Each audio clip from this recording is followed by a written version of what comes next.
Hello, everyone. Welcome to the Estates Made Simple podcast. Today, we are here with Jenna Carvello and Gordon Vanderleek, your hosts. We are excited to talk about all things estate administration. How are you, Gordon?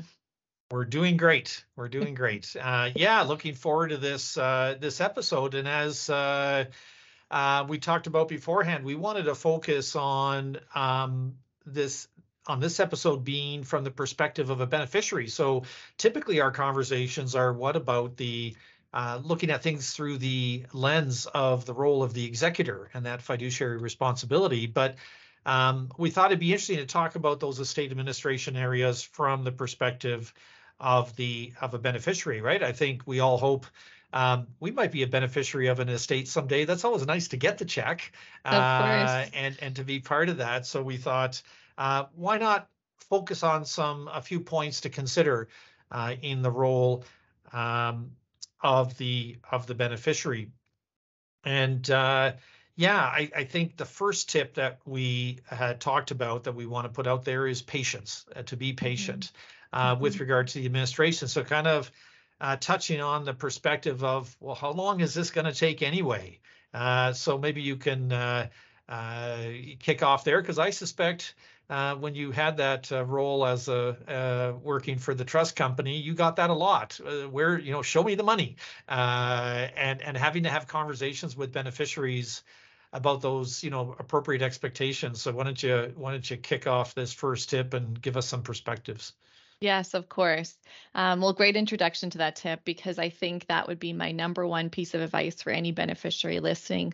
The average estate in Canada takes between 12 and 24 months to administer, and that's without any additional complexities if everything goes smoothly.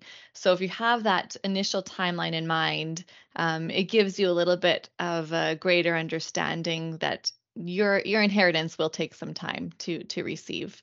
I wish I could guide each beneficiary day by day, telling them all the steps that are taking place and what they can expect. But they really don't understand to a great extent all the duties that an executor has to do. There's so many different priorities, so many different timelines in place. Executors are often waiting for a lot of government agencies to, get documents back. So, for example, for the grant of probate, that takes some time, as well as CRA when they apply for final clearance on the tax status. That takes time. So all these things are often outside of the executor's control. And it's really, really helpful for beneficiaries just to take a step back and let the executor, do what they do best and get the job done. Um, often beneficiaries often think that they can do the estate really quickly. They can go into the bank, collect all the assets out of the bank accounts, and distribute it. But again, as our listeners know, that's not the way an estate works. There's definitely many steps that need to be completed before a distribution can be made, and a little patience goes a very, very long way. Yeah, exactly. And from a legal perspective, there is a 6-month limitation period that where there could be challenges to the will or claims put forward. People who feel they are entitled to something in the estate that wasn't given to them through the will, then in that circumstance, they can advance a claim, and they have within 6 months to do that. So that creates that 6-month limitation period. So the standard advice would be, we first got to get the grant of probate, and as you already alluded, that could take a bunch of time, and that's not going to happen immediately after the funeral. That the information for the application has to be gathered, it then has to be processed, then it has to be signed, and then it has to be submitted, and then you've got to get the grant. The judge has to approve it. So once the justice approves it, and you get it in hand, well, that starts the clock running on that 6-month limitation period. So right even there, you shouldn't do anything for that 6 months while you wait for people to, potentially make a claim against the estate. So with that be, and then of course, as you point out, CRA they take their time in terms of processing items, and you got to hire the accountant, file the tax return. Mm-hmm. Yeah, really, really good comments about that. And I think maybe speak a little bit to sort of what your experience was on the communication strategy. And I guess looking at it from the perspective of the beneficiary, it almost sort of touches on what should an executor do to keep you ensure they set appropriate expectations for the beneficiary. Seems to me good communication at the front end would solve a lot of problems, Yeah. in terms of relationships with beneficiaries. But looking at it from the perspective of the beneficiary, what might be an expectation of appropriate communication at the front end from the executor? Yeah. Well, I think you're right in that communication is key. So I would find that the most successful estates are the ones that communicate right at the beginning and every few months. A written letter, all the steps that have been done to date. This is what we're waiting for now. This is what you can expect. Just an ongoing, open line of communication is so helpful for the beneficiaries' questions to get answered, and then by having open communication, the beneficiaries aren't wondering where their money is because they're aware of what's going on, and have a little more understanding and a patience in that Yeah. way. And I know we talked about it before. If it's quiet and you start building stories in your mind, you start thinking, okay, well, is the executor even doing anything? Are they taking the money, using it for themselves? And so that's why every few months I think is a good cadence to communicate with beneficiaries. Yeah. Which it's interesting. Under the surrogate rules, there's an obligation to report at minimum 2 years after the date of the grant of probate, but Yeah, that would be really bad from the executor's perspective if you sort of, I'm going to wait 2 years to communicate. I mean, if you were the beneficiary of the estate, right, you'd want to know what's going on.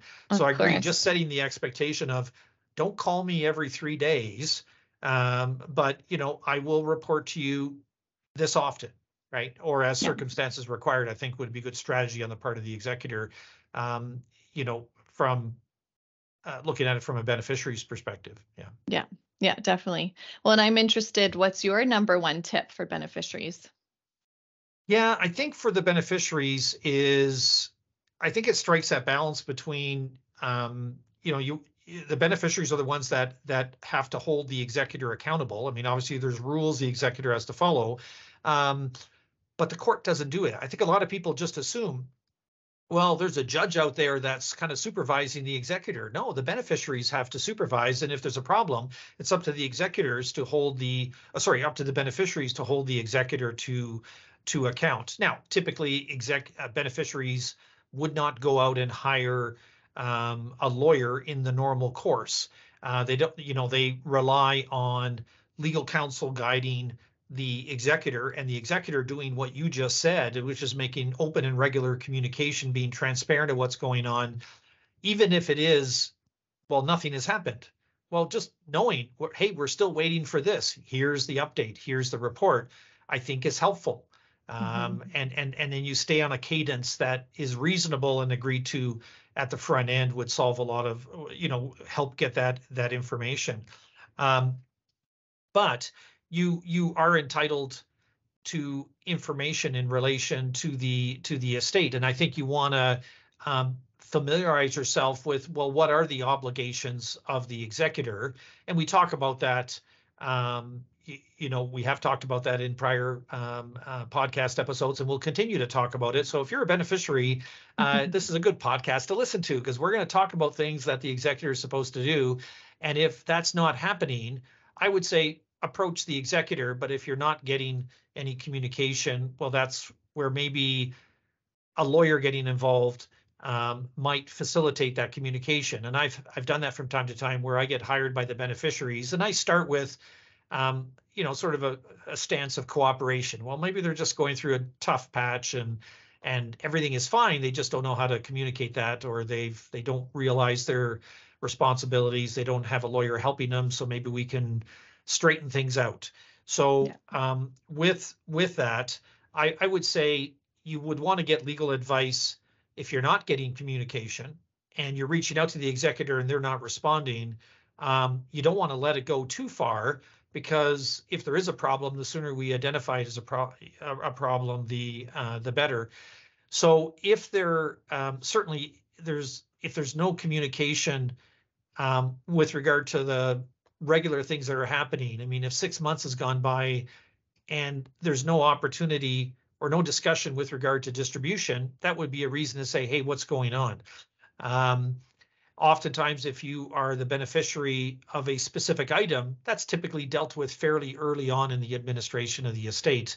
If you're a residual beneficiary, that might take to the end. Certainly, if it's gone beyond the 2 years, you have a statutory right to say, I'm going to compel you to provide an accounting. And certainly, in the administration of the estate, you would want to make sure that the distributions are happening at an appropriate time. If a lot of Yeah. time has passed and there's been no discussion about a distribution and the estate is pretty straightforward, that's a red flag to say, well, why isn't the executor talking about an interim distribution? Why is it taking so long?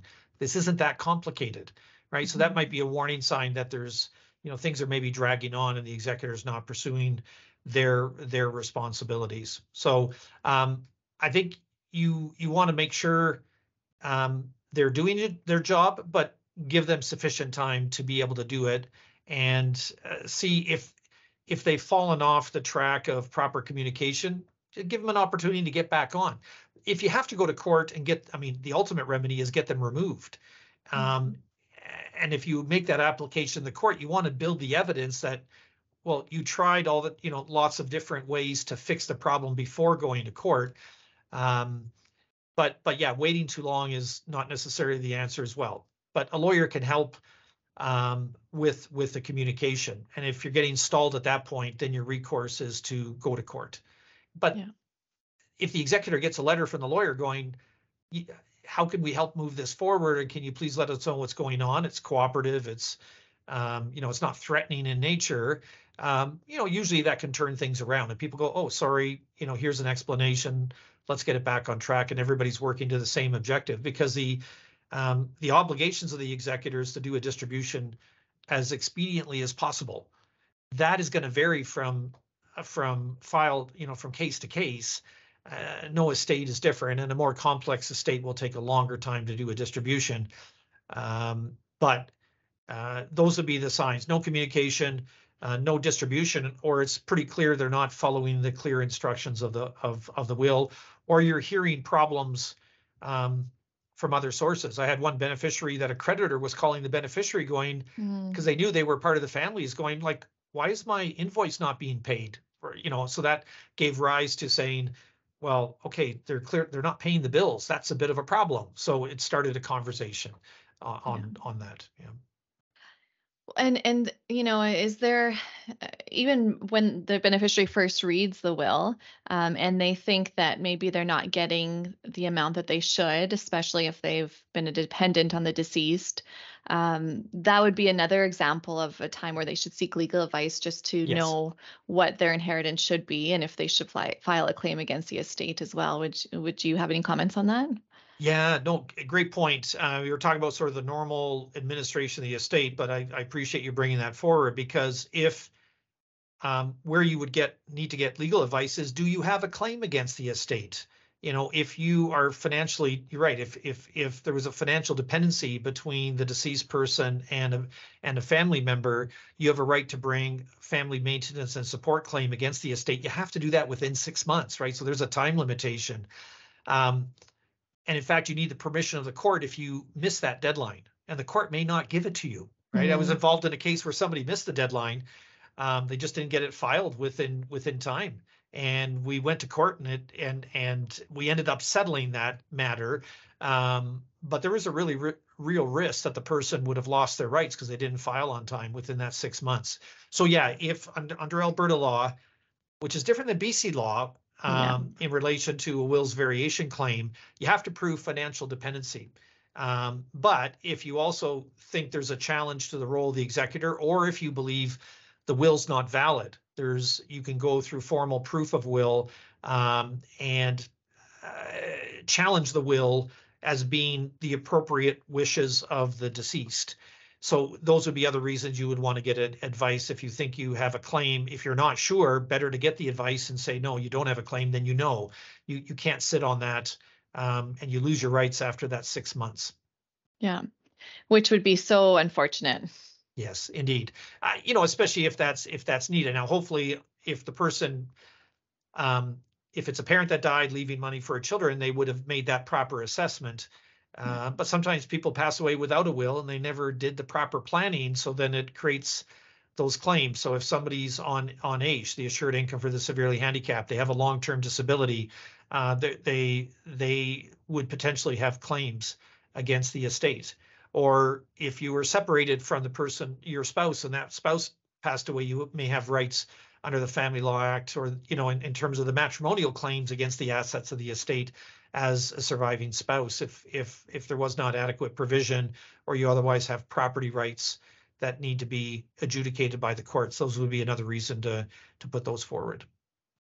Well, and so if any beneficiaries listening fall under those categories, you know who to go to. Gord. A little plug for you, Gord. Well, thank you. Yeah, I think I gave you a plug the other day, so this is good that you are returning the favor. Mutual Admiration Society here. Yeah, Um, exactly. but yeah, let's maybe that third. We talked about a third tip. Maybe that's we can wrap up the podcast talking about that third tip. I really like this one about not counting your chickens. Why don't you thoughts on that?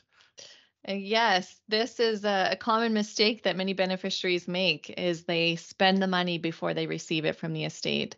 They take a look at the total value of the estate, they multiply it by their percentage they're receiving, and they think that's what they're getting.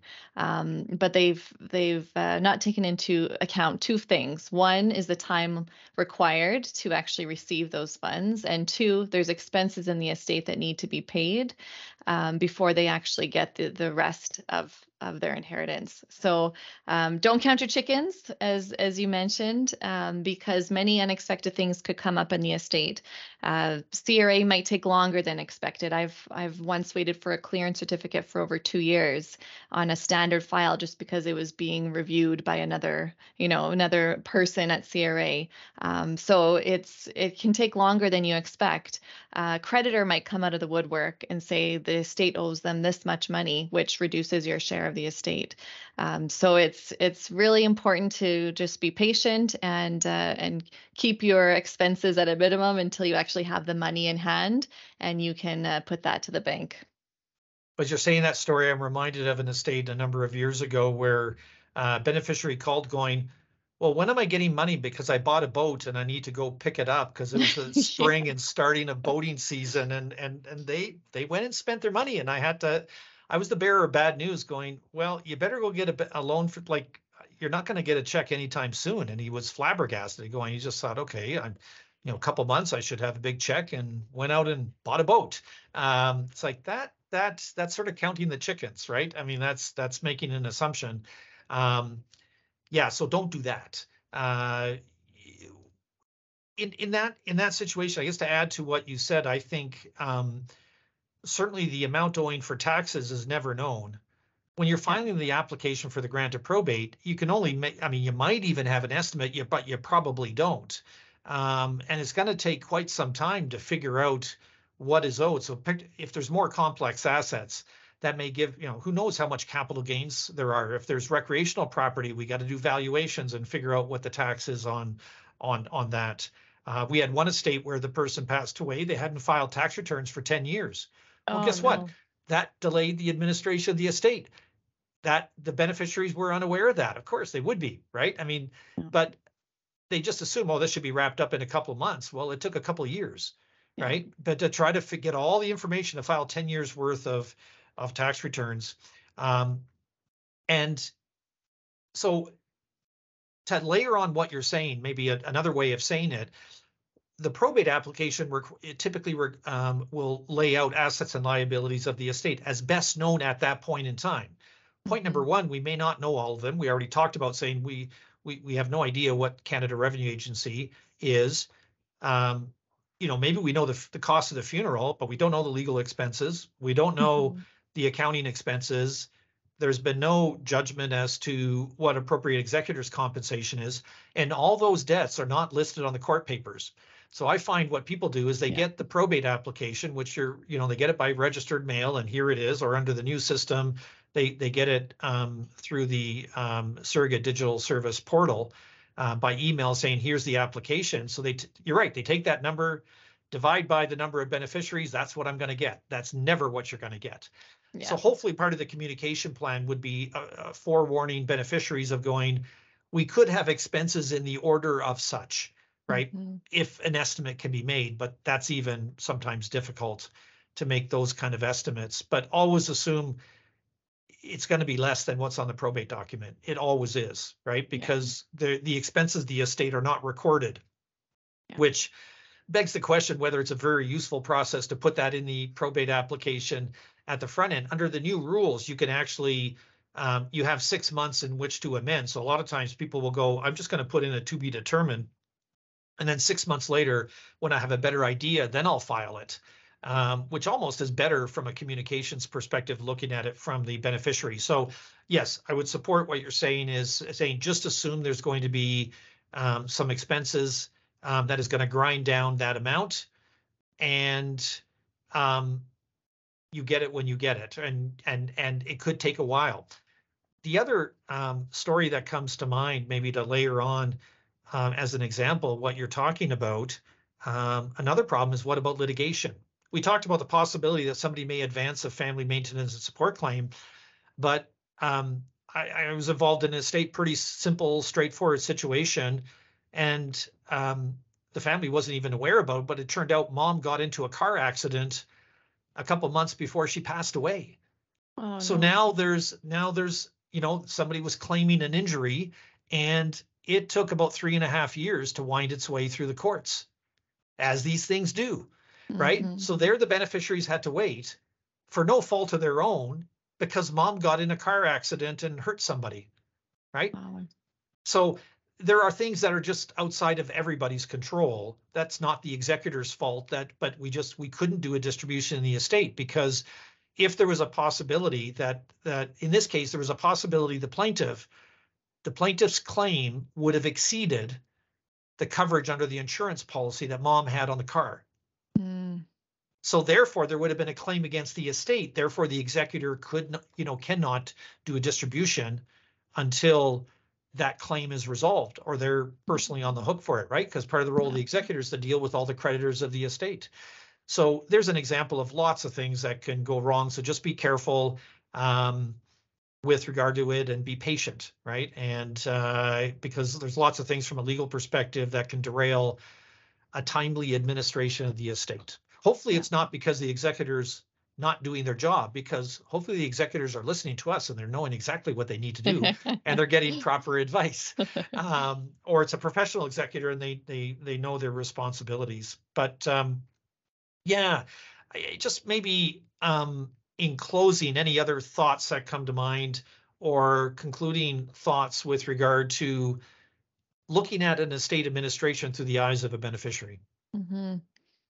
The one other comment I would make is sometimes the beneficiary can require too much information and it delays the estate. If you're constantly following up with the executor, asking the smallest of questions, asking, very detailed, minute information, it's going to delay the estate administration. So I would be hesitant of and be cognizant of what you're asking and make sure it's important. Yeah. And I would say the other thing that I think is adds to the cost of the administration of the estate, if the beneficiaries are all barraging the executor all at different times, right? Or sometimes I have beneficiaries calling me as the lawyer, Yeah. right? My job is to sort of work through the personal representative of the estate. But even if the beneficiaries, if there's multiple ones, picking one person who's the spokesperson would facilitate communication and avoid the same message being said over and over. Because if the executor is accounting for their time, as a beneficiary, you can grind down the ultimate inheritance by virtue of, asking needless or tangential questions that are immaterial, because the executor has to respond to it, right? So be careful, sort of pick your battles. And I think if the parties at the front end agree, let's just communicate this way and be reasonable with each other, that will maximize the value of the estate and reduce costs of administration. So just bear in mind that you have an obligation or like a duty to hold the executor to account, and you're entitled to information, you're entitled to an accounting and to a report, but act in a like do that in a mindful way, that in out of self-interest to maximize the value of the estate. Yeah. Yeah, totally agree. So that's great. Some good closing remarks. So to our listeners, thank you so much for listening. I think in our next issue, we're going to talk about what are the different types of assets in the estate and how do you deal with them in your will, and some considerations from maybe from a planning perspective about how to facilitate and make a smooth administration of the estate. So I look forward to chatting about that. If that topic or other topics like this um, interests you, please subscribe, and we appreciate that support. So until our next time, Jenna, stay well, and we'll talk soon. Yes, thank you, Gord. Talk to you soon.